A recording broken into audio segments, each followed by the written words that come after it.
আপনি কে? আমি তোর মামা, বিদেশ থাকতাম যে আটকা মেরে আইছি সারপ্রাইজ। ও মাদার। ওমায় মাদার মাদার কিতা? মামা মামা, মার ভাই, আঙ্কেল আঙ্কেল। এ হই এ হই কি ভাই? বুঝেননি?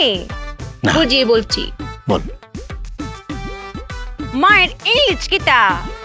মার ইংলিশ তো মাদার। আবার মায়ের ইংলিশ কিতা? ওই মাদার ওই। কিতা হইলো? মাদার মা মা। বুঝে না। আরে আল্লাহ, আমি যত নেহুন ছিলাম তার সাথে তোর 3 গুণ চালাক বেশি। ইয়ে সাদিয়া, কিতা হয়েছে? তুই বেটা কেলা সুন্দর হয়ে ছবি মুস্তাছিলি, আবার কিরম জানি গান গাইতেছিলি। কোয়েলা মামুর টেন লুকাই লাভ কিতা কোয়েলা? এটা আমার গুরু পাগলা চান। আল্লাহ রে, কি সুন্দর চেহারা বেটাটার। পাগল হয়ে গেছে না? কই থায় ভাবনা? জিতা বুঝো না, উতার নিয়ে কথা কইতা না। আমার গুরু নিয়ে কোনো কথা কইলে কিন্তু চা দিয়ে মানতো না, কাউরে চাতো না কিন্তু।